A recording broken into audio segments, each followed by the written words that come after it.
Welcome to Community Church Unitarian Universalist. I'm your worship associate, Sally Jackson. It's a joy to be with you today. Community Church is a progressive, open-minded, and inclusive religious community. We welcome all who are on a spiritual search for truth and meaning. Ours is a faith in action as we do the work of social justice and elevate compassion in our quest to live ethically, recognizing the inherent worth of dignity of every being. Please look to your weekly email for announcements. And we're delighted to welcome to our pulpit today someone who shouldn't need an introduction because she's been with us so much for so long. But it is Reverend Melanie. I always have trouble with the Morel Eisminger because Ensminger. Thank you. I never call her by her last name. She's always just been Reverend Melanie, and we've known her for how many years now? Okay. But she's going to be doing a special service that I'm going to let her explain more about it. Okay? Do you want to do that today? Okay. Oh, we're going to do our land acknowledgement now. Okay. It's on the back of your order of service. We acknowledge and pay tribute to the original inhabitants of this land.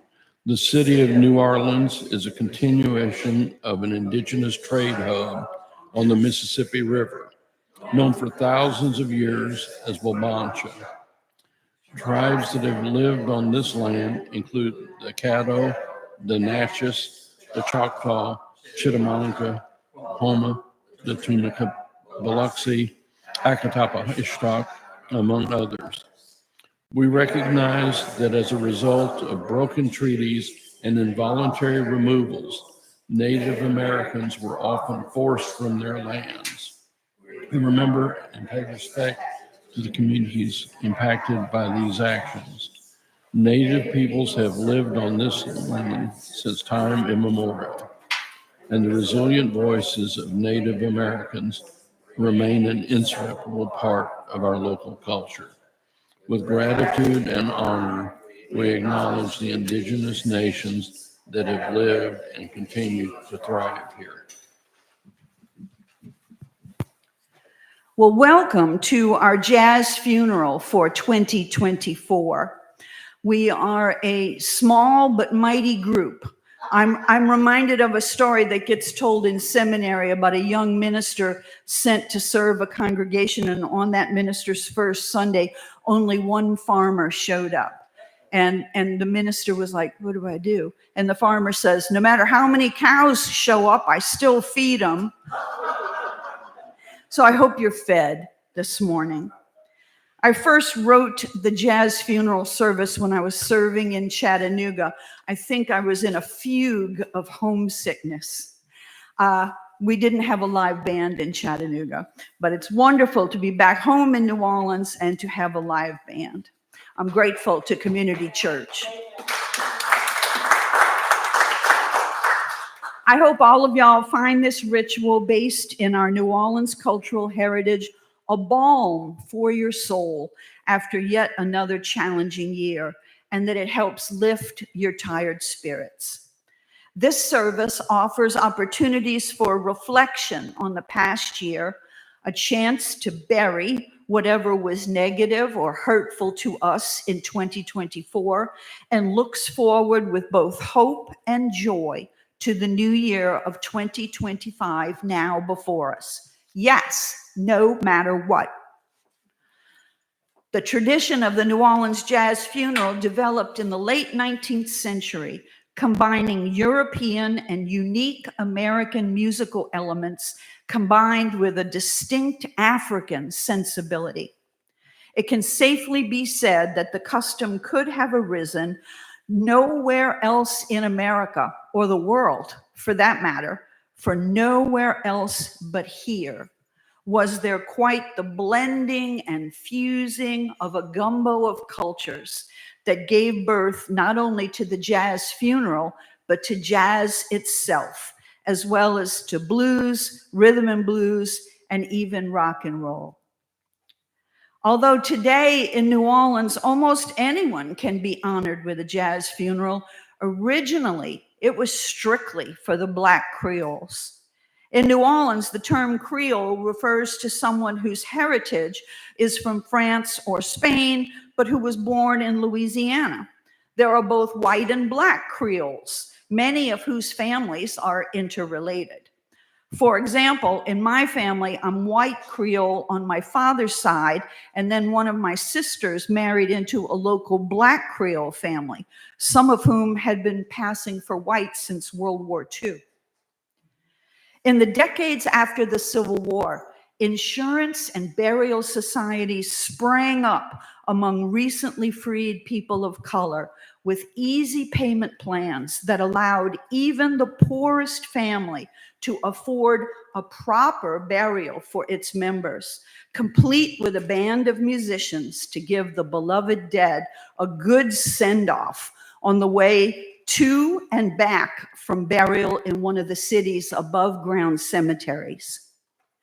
Older jazz musicians in the city, with their years of experience from childhood in the marching brass bands that seem to dot every working-class neighborhood of New Orleans, vividly recall their first jazz funeral. Milton Baptiste, a member of the famous Black Creole musical family, recalls, "When I was a little boy, I would see a band all dressed in black coming slowly down the street, playing sorrowful music. And then later, I'd see them coming back, playing happy tunes. And I'd always wonder what happened in the middle." Our service this morning roughly follows the general outline of a traditional New Orleans jazz funeral, which always started with a wake, moved on to the funeral, then burial, and ended with the cutting the body loose ritual and a second line. So we begin this morning with a wake for the old year, which will be followed by a ritual of burying and dismissing the past, and will end with a cutting loose celebration of life and joy and hope for the future. We intend this to be a healing and rousing start for 2025. So let us join in worship together. We will now light our chalice, and your part of the chalice lighting is printed in italics in your order of service. The words come from Louis Armstrong's spoken introduction to his 1970 recording of "It's a Wonderful World." So let's all say together, "And all I'm saying is, see what a wonderful world it would be if only we gave it a chance. Love, baby, love. That's the secret." Yeah.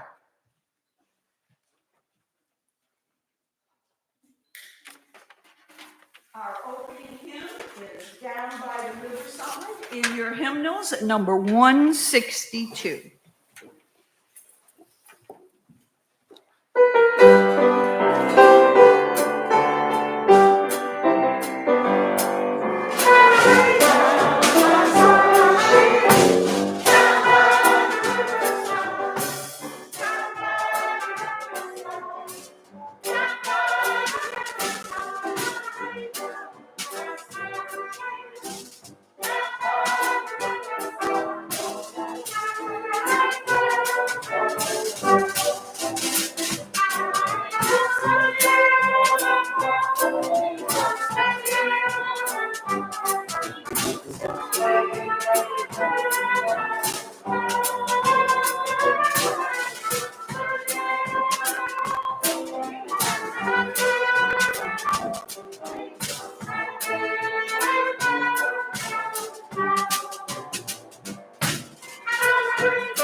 In New Orleans back in the day, on the night before a funeral, a wake would be held where folks would sit up all night long with the beloved dead and sing familiar hymns. My father used to tell me about how wakes were done when he was a child in New Orleans, held in people's homes with the dearly departed laid out on the dining room table, or if the table was too small, laid out on a door taken off its hinges and laid on two trestles. But as the 20th century wore on, increasingly such vigils were held in professional funeral parlors or in churches. Funeral director is a long honored profession among Black Creoles in New Orleans. At the wake, traditional gospel hymns would be sung, such as "What a Friend We Have in Jesus," "Down by the Riverside," and "Just a Little While to Stay Here." During the wake, friends and family would sit up at night with the coffin all night long, not only singing, but remembering and sharing stories together, sometimes crying, sometimes laughing.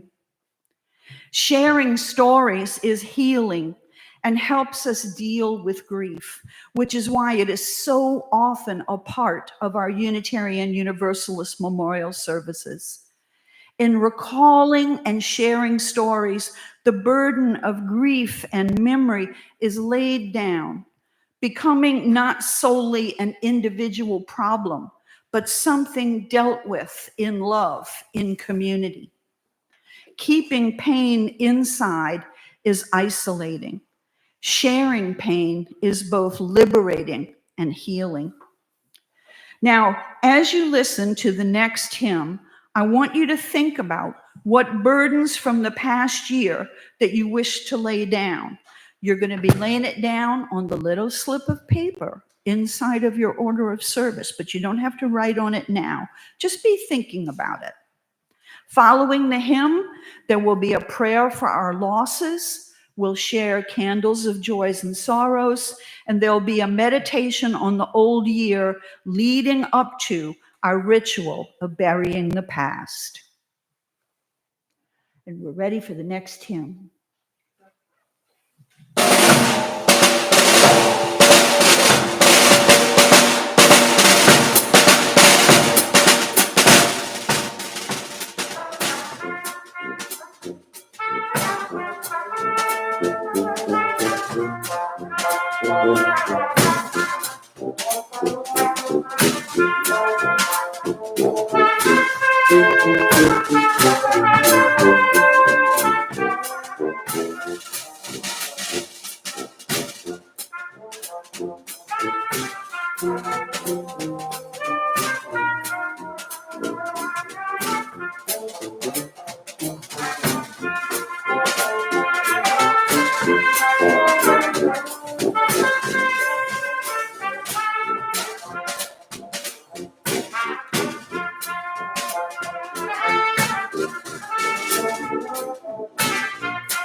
Let us gather our hearts together now in a quiet spirit of reflection, prayer, or meditation. Our words come from my colleague, Melissa Carville-Zemer.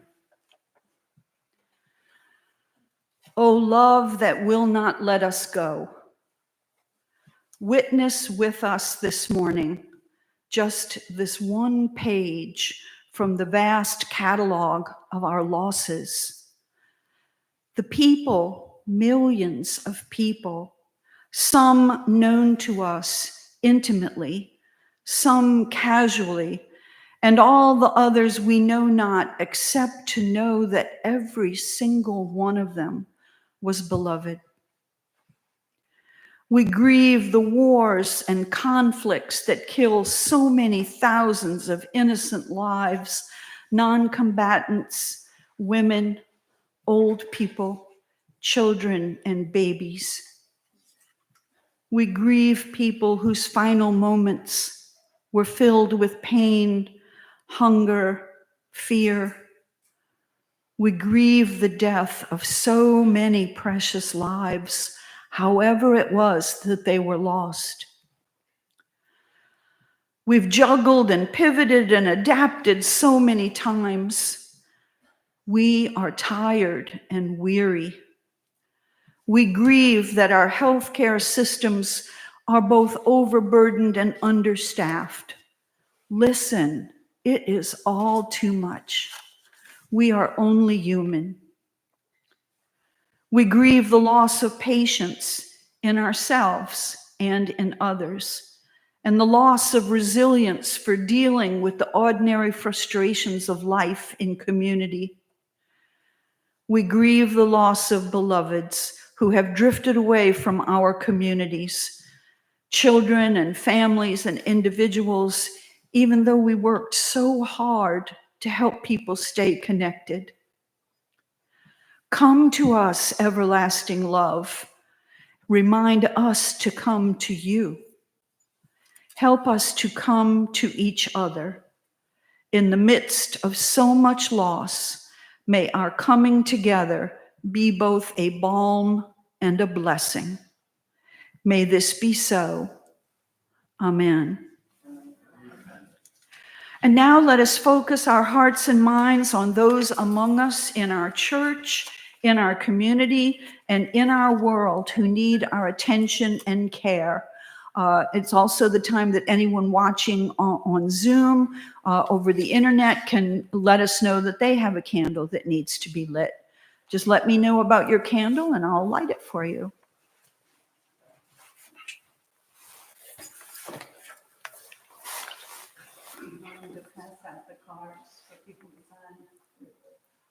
Do you want to read it? We can do it that way. Is there somebody who can pass out the cards? Yes. Right. They were looking. In the meantime, it's a joy to have our daughter and her granddaughters here for the week. It's a great pleasure to have daughter, one granddaughter, the other one's.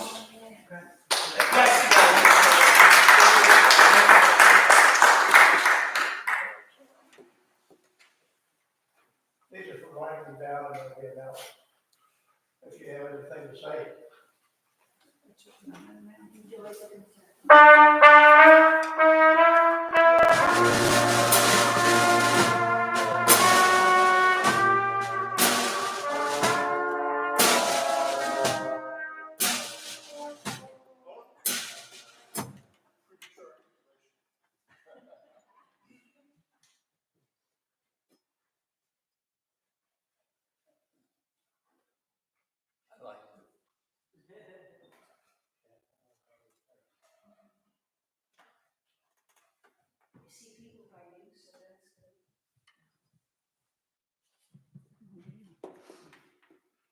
I'm going to hand this to Sally.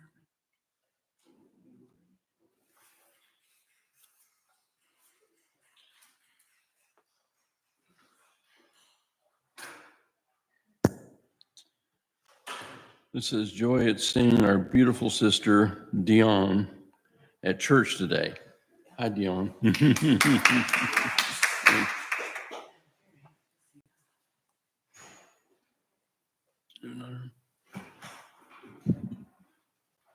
This is Mary Ann, this is joyful for Liz Trotter, who is well enough to have traveled to Minneapolis to see her grandbaby.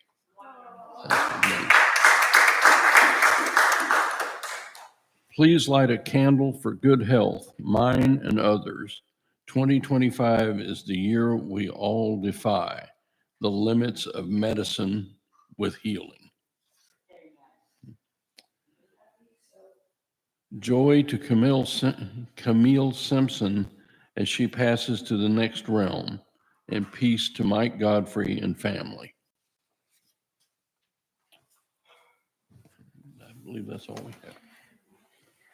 I forgot to mention, to write a card real quickly. I wanted to just say Jim contacted me and Vera has COVID again. And they think that it came from Christmas Eve. So we may want to be a little more careful with masks and things. We'll pray for Vera.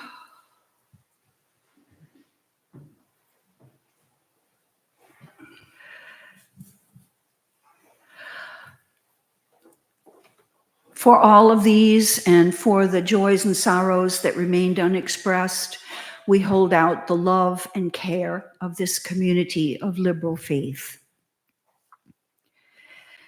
Every year's ending brings with it the bittersweet task of remembering and evaluating the events of the past year. Every year has its moments of pain, its losses, its attendant evils. The past year has brought changes, both good and bad, to our world, to our church, to our personal lives. For each one of us in this past year, there have been losses, pain, missed opportunities, disappointments, natural disasters, triumphs, and tragedies. We all need to process and move through these changes, wounds, and losses in order to incorporate them in our lives in a healthy way. We need to begin again anew in the new year with new hearts. We all need to fully grieve our pain and our losses in order to be ready to face the unknown future. There is no shortcut through grief and pain. The only way through sadness is through the sadness. Anything else is a mask of denial and repression. And the best way we know of as human beings is to do this difficult work in community. So we begin with an assessment of the past year. What events of the past year do you regret? What words or deeds, your own personally or collectively as a citizen or as a member of a particular group, do you wish to banish? What feelings do you wish to bury? What happened to you individually or to us communally that you wish to lay to rest? Our lives are brief. We have only a little while to stay here.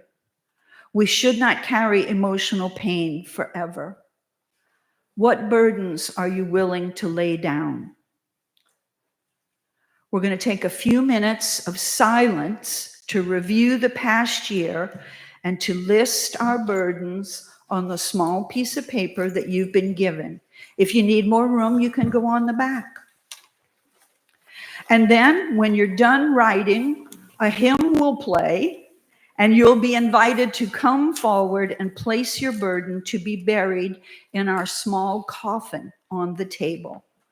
And if you're participating virtually on the internet, we invite you to shut up a piece of paper into a box that you'll get rid of after the service, or you may choose to burn your paper or dispose of it in the trash or actually bury it, whatever you choose to do as the best way to lay your burden down.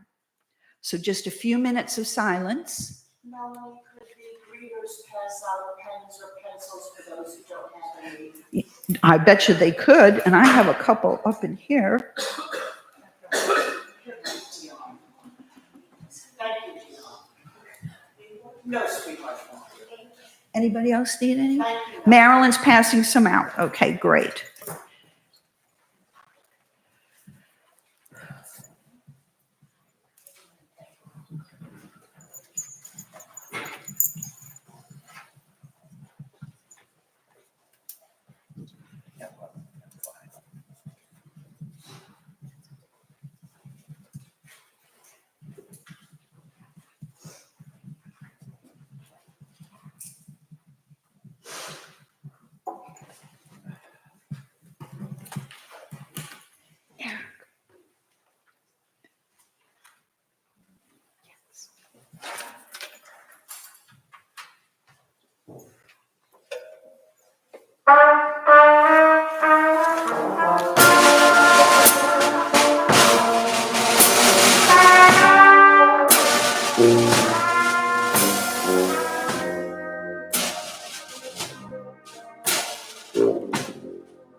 After the wake was over, usually the next morning, the funeral would be held.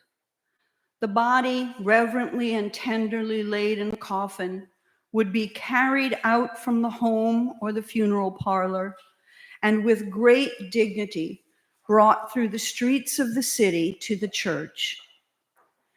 In the olden days, The hearse was horse-drawn, the horses plumed in black, their hooves muffled with black cloth, the attendants dressed in dark tailcoats and top hats.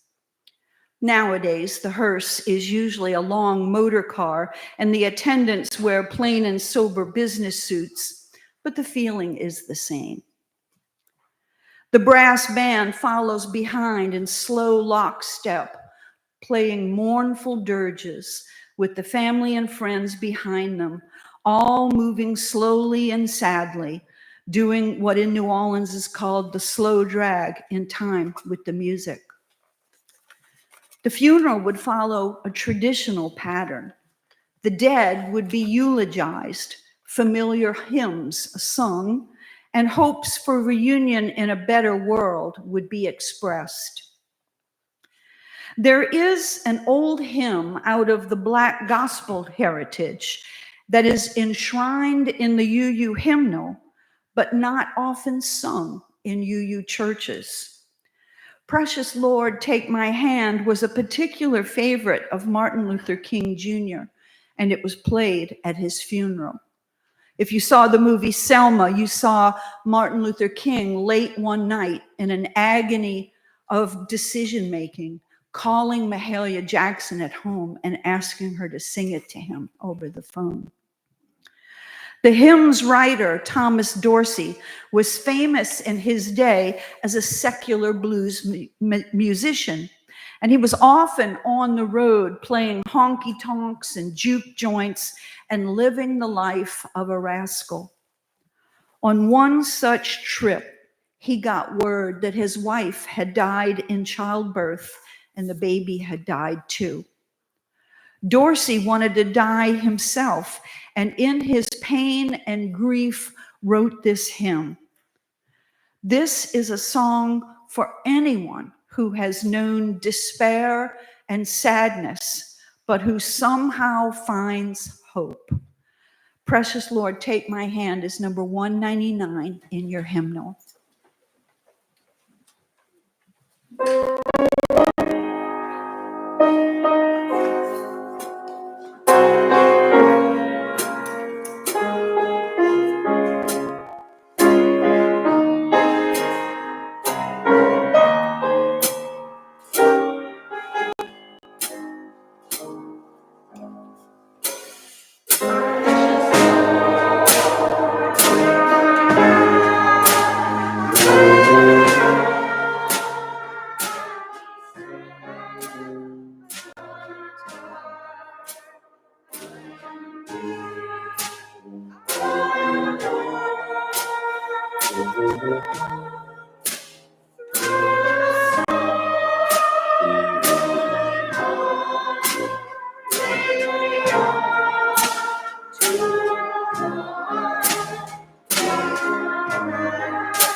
After the funeral service in the church, the coffin would be carried through the streets to the neighborhood cemetery for burial, for it was the custom in those days for people to be buried near where they had lived.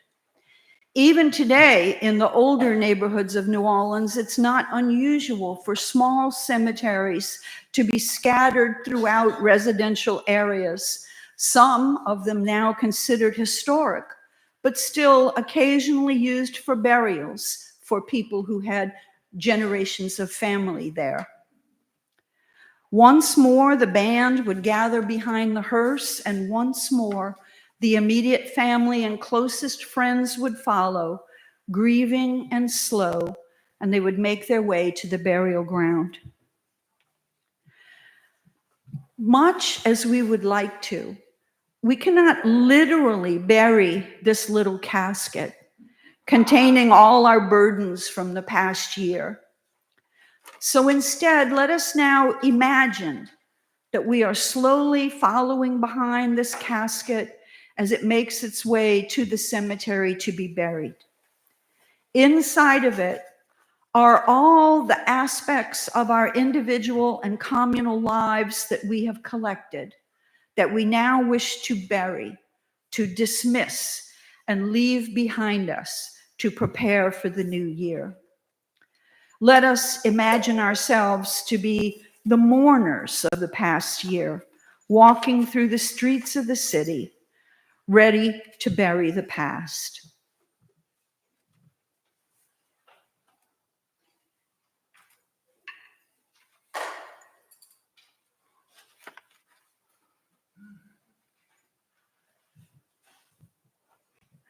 When we remember everything that's in this casket, the people we love who have died, the missed opportunities, the lost optimism we may have had about how this year would have been different, the mistakes and missteps we made, the sad events we witnessed, the traumas we survived, even the outright evil we have overcome and hope to leave behind.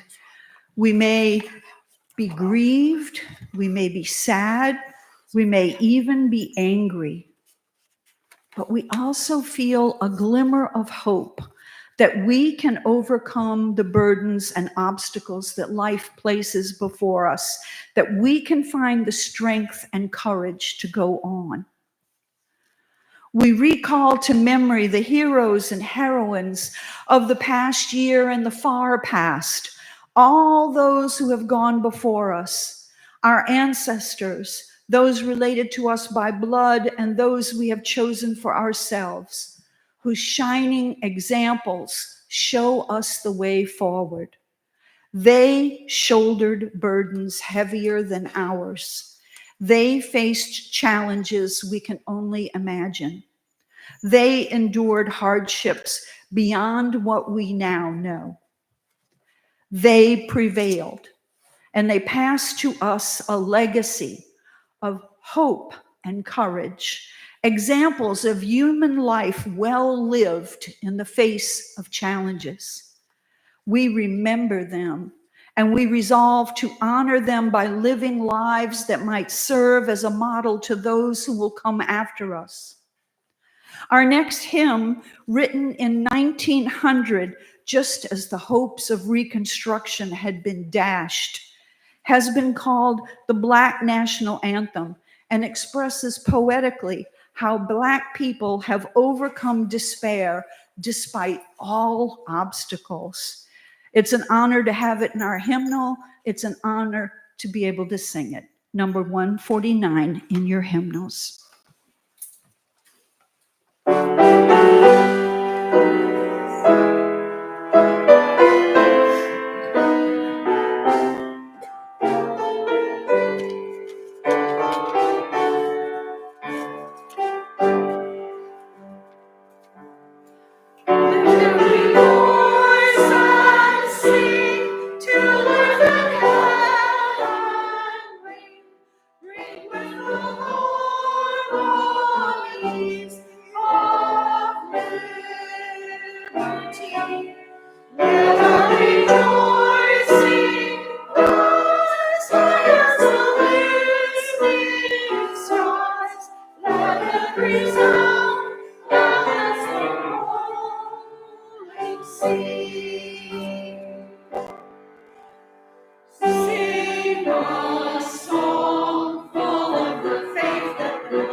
When the funeral procession arrived at the gates of the cemetery, or nowadays when the hearse leaves to take the coffin to a distant suburban graveyard, then it is time for the ritual known in New Orleans as cutting the body loose.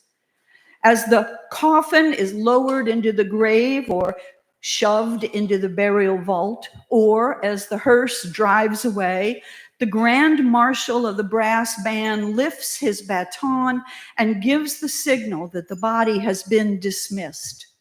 And then the band switches tempo. Slow dirges become hot swinging dance numbers. What was slow and sad becomes happy and bright. The line of mourners and well-wishers who walk behind the band, and thus are called the second line, who up to this point have been marching in the funeral beat, break out into clapping and dancing and singing along. And as everyone leaves the cemetery, the band plays such songs as Feel So Good, Be Glad When You're Dead, You Rascal You, Didn't He Ramble, and of course the Saints. This gaiety and celebration is not a lack of respect for the dead or a denial of loss and pain. In the African culture's acceptance of the fullness, the wholeness of life, that life was full of sorrow and joy, pain and pleasure, was an implicit acknowledgement that both are necessary, two parts of a whole. The dead are dead. The past is past. And however much we grieve, we cannot change that. But we are alive.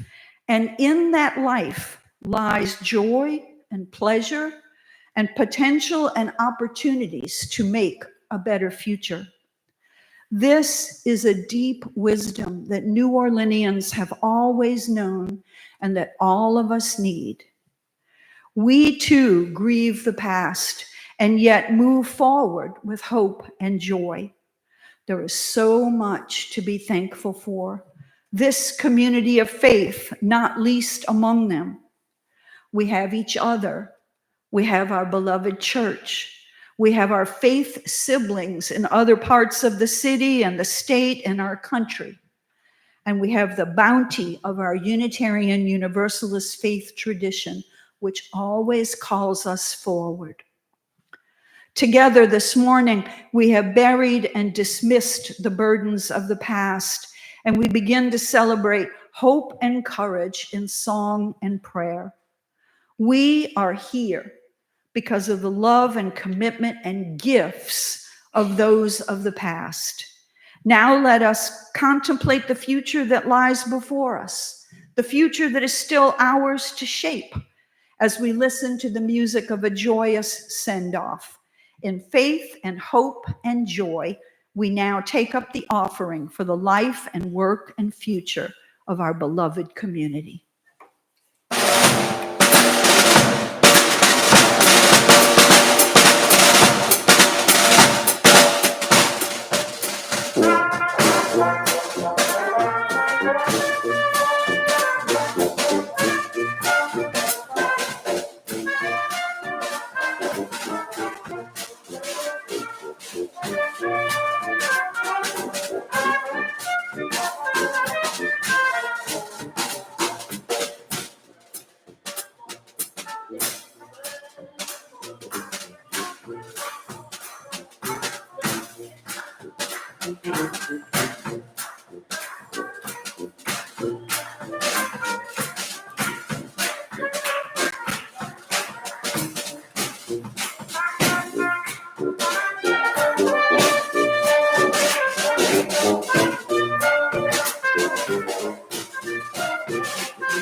Now let us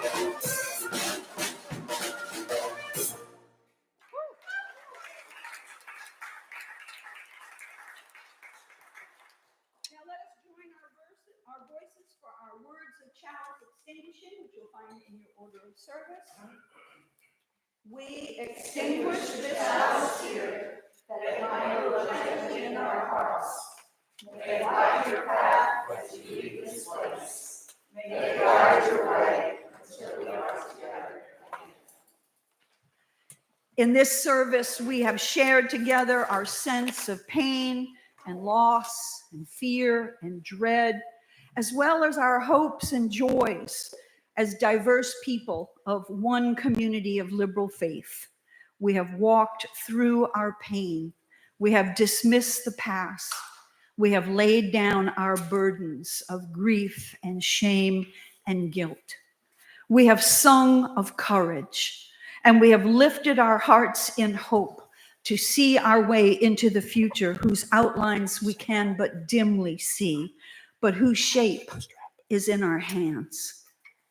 In the great tradition of the New Orleans Jazz Funeral, we will now join in a joyous second line of gladness to the saints. Everyone who can, willing and able, is encouraged to join in behind the band. And in the words of African-American religious liberal Howard Thurman, long live life. Hit it.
Thank you.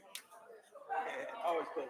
It's always good to have people with you that actually know this material. Yeah. agree. Playing's a good thing. We play this stuff about once a year. Yeah. I haven't done this in a couple of years. So, Yeah. it was good. Yeah, man. Thanks for having me. Appreciate the call. Are we good? Are